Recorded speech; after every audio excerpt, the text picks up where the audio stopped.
ایک مچھیرا روز شام کے وقت دریا کے کنارے مچھلی کا شکار کرتا تھا۔ جتنی مقدار میں بھی مچھلیاں جال میں آ جاتیں تو وہ خدا کا شکر ادا کرتا اور بازار میں جا کر مچھلیاں فروخت کر دیتا۔ ایک شام کو جب اس نے دریا میں جال پھینکا تو جال اسے وزنی محسوس ہوا۔ وہ خوش ہوا کہ آج کوئی بڑی مچھلی ہاتھ آئی ہے، مگر جیسے ہی اس نے جال باہر نکالا تو اس میں ایک چمڑے کا تھیلا برآمد ہوا۔ اس نے دیکھا کہ چمڑے کا تھیلا سرخ اینٹوں سے بھرا ہوا ہے۔ وہ بہت مایوس ہوا اور دوبارہ اپنا جال دریا میں پھینکا۔ اس دفعہ پھر جال وزنی محسوس ہوا۔ مچھیرے نے دوبارہ جال نکالا تو اس دفعہ بھی ایک چمڑے کا تھیلا جو کہ سرخ اینٹوں سے بھرا ہوا تھا برآمد ہوا۔ وہ حیران تھا کہ کوئی تھیلے میں اینٹیں رکھ کر دریا میں کیوں پھینکے گا۔ اس نے اینٹوں کو نکالنا شروع کیا تو وہ یہ دیکھ کر خوف زدہ ہو گیا کہ ان اینٹوں کے درمیان ایک عورت کا کٹا ہوا بازو پڑا ہے۔ اس نے گھبراہٹ کی حالت میں دوسرا تھیلا چیک کیا تو اس میں بھی اینٹوں کے درمیان عورت کی ٹانگ پڑی تھی۔ مچھیرا بہت خوف زدہ ہوا اور سوچنے لگا کہ یہ معاملہ کسی کو بتانا چاہیے یا تھیلا دوبارہ دریا میں پھینک دینا چاہیے۔ اس نے یہ فیصلہ کیا کہ سلطنت کے بادشاہ کو اس بات کی خبر ضرور ہونی چاہیے۔ وہ اپنا جال اور دونوں تھیلے لے کر بادشاہ کے دربار میں حاضر ہوا اور بادشاہ کو سارا ماجرا بتا دیا۔ بادشاہ یہ دیکھ کر بہت افسوس کرنے لگا اور ساتھ ہی ساتھ اسے بہت غصہ بھی آیا کہ میری رعایا میں ایسے درندے بھی پائے جاتے ہیں جو عورتوں کو کاٹ کاٹ کر دریا میں پھینک رہے ہیں۔ سب سے پہلے بادشاہ نے قاتل کو پکڑنے کا منصوبہ بنایا۔ بادشاہ نے ایک ماہر آدمی کو کہا کہ کٹے بازو اور ٹانگ سے اندازہ لگاؤ کہ عورت کو قتل کیے ہوئے کتنے دن ہو گئے۔ ماہر آدمی نے کہا کہ عورت کو مرے ہوئے 2 دن ہی ہوئے ہیں۔ بادشاہ نے اپنے وزیر سے کہا کہ اس چمڑے کے تھیلے کو شہر میں لے جاؤ اور دریافت کرو کہ ایسے تھیلے کس دکان سے فروخت ہوتے ہیں۔ وزیر شہر روانہ ہو گیا۔ تھیلا دیکھ کر ایک بزرگ نے کہا کہ تھیلے کا تو مجھے نہیں پتا، مگر یہ ایک خاص قسم کا چمڑا ہے جو شہر کا فلاں موچی تیار کرتا ہے۔ وزیر موچی کے پاس گیا تو اس نے کہا کہ یہ تھیلا میرے ہی چمڑے سے بنا ہوا ہے۔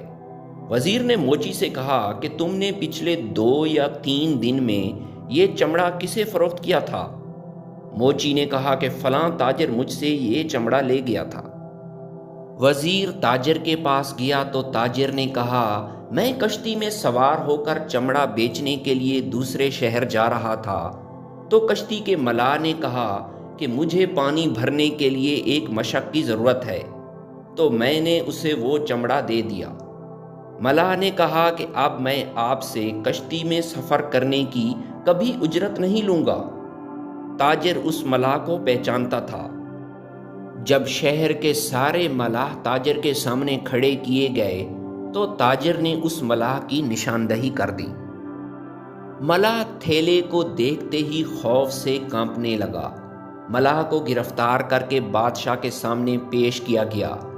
ملاح اس راز کو چھپا نہ سکا اور اقرار کر لیا کہ یہ قتل میں نے ہی کیا تھا۔ بادشاہ نے ملاح سے اس درندگی کی وجہ پوچھی تو اس نے کہا کہ مجھے ایک گانا گانے والی عورت پسند آ گئی جو محفلوں میں جا کر اپنے آواز کا جادو جگاتی تھی۔ وہ ایک رئیس کی لونڈی تھی۔ رئیس اسے محفلوں میں لے جاتا اور وہ گانا گاتی تو لوگ شراب کے نشے میں اس کے قریب جاتے اور اس کے جسم کو چھونے کی کوشش کرتے تھے، مگر رئیس کسی کو منع نہ کرتا اور نہ ہی غصہ کرتا۔ مجھے اس بات کا بہت دکھ ہوا۔ میں نے رئیس سے اس لڑکی کا ہاتھ مانگا۔ رئیس نے کہا کہ تیری اوقات نہیں ہے اس لڑکی کو خریدنے کی۔ میں نے کہا کہ تجھے منہ مانگی قیمت دوں گا۔ رئیس بہت لالچی تھا۔ اس نے جو لونڈی کی قیمت بتائی وہ بہت زیادہ تھی، مگر میں نے پھر بھی ہاں کر دی۔ میں نے اپنی 5 کشتیاں بیچ دیں اور کچھ دینار جمع کیے ہوئے تھے وہ بھی رئیس کو دے دیے۔ اپنا سب کچھ دے کر میں نے لونڈی خرید لی۔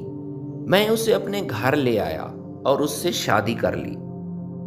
شادی کی پہلی رات میں نے اس سے کہا کہ میں نے اپنا سب کچھ قربان کر کے تجھے حاصل کیا ہے، اب کوئی تجھے چھونے کی جرت نہیں کر پائے گا۔ وہ بہت خوش نظر آ رہی تھی۔ میں نے محنت مزدوری کر کے ایک نئی کشتی خرید لی اور اپنی بیوی کو ہر لحاظ سے خوش رکھا۔ میں خود کھانا تیار کر کے اپنے ہاتھوں سے کھلاتا اور اسے ہر قسم کی آسائش میسر کرنے کی کوشش کرتا۔ ایک سردیوں کی رات میں نیند سے بیدار ہوا تو وہ اپنے کمرے میں موجود نہیں تھی۔ مجھے بہت فکر ہوئی۔ وہ پورے گھر میں ہی موجود نہیں تھی۔ آس پاس کے گھروں سے بھی کوئی خبر نہ ملی تو میں ڈر گیا۔ ساری رات میں اسے تلاش کرتا رہا مگر وہ پھر بھی مجھے نہ ملی۔ مجھے کچھ سمجھ نہیں آ رہی تھی کہ وہ کہاں چلی گئی، کیونکہ میری طرح اس کا بھی کوئی اپنا نہیں تھا۔ 1 مہینہ گزر گیا لیکن اس کا کچھ پتہ نہ چل سکا۔ ایک دفعہ میری کشتی میں کچھ لوگ سوار ہوئے اور آپس میں کہہ رہے تھے کہ لونڈی نے کیا کمال کی آواز پائی ہے۔ مجھے تو اس کی آواز نے مدہوش کر دیا تھا اور میں نے بے قابو ہو کر اسے گلے سے لگا لیا۔ دوسرے مسافر نے کہا کہ تجھے ایسا نہیں کرنا چاہیے تھا، رئیس کو غصہ آ سکتا تھا۔ پہلے مسافر نے کہا کہ جب لڑکی کو خود کوئی اعتراض نہیں ہے تو رئیس غصہ کیوں کرے گا؟ میں رئیس کے پاس روانہ ہوا اور دیکھا کہ وہ گانا گانے میں مصروف ہے۔ میں چپ چاپ واپس آ گیا اور دریا کے کنارے ایک موقع کی تلاش میں بیٹھ گیا۔ کئی دنوں بعد رئیس میری بیوی کے ساتھ وہاں سے گزرا تو میں نے چھپ کر رئیس کے سر پر وار کر دیا اور اسے بے ہوش کر ڈالا۔ میں نے اپنی بیوی کو پکڑا اور ایک سنسان جنگل میں لے گیا۔ میں نے اسے قتل کر دیا اور پھر اس کے جسم کے ٹکڑے کر ڈالے اور چمڑے کے تھیلوں میں اس کے جسم کے مختلف حصوں کو ڈالا اور تھیلے میں اینٹیں بھی ڈال دیں تاکہ تھیلا ہمیشہ پانی کی تہ میں ہی رہے۔ بادشاہ نے کہا کہ بے شک تیری بیوی نے تیرے ساتھ دغا کیا مگر تم نے ایک غیر انسانی سلوک کیا ہے جس کی تجھے ضرور سزا ملے گی۔ بادشاہ نے اسے سولی پر لٹکا دیا اور 10 دن تک اس کی لاش دربار کے مرکزی دروازے پر لٹکائے رکھی تاکہ آئندہ ایسے واقعات سے بچا جا سکے۔ ویڈیو پسند ہے تو لائک اور شیئر ضرور کیجیے گا۔ ملتے ہیں آپ کی خدمت میں نئی ویڈیو کے ساتھ، تب تک کے لیے اجازت دیجیے۔ اللہ حافظ۔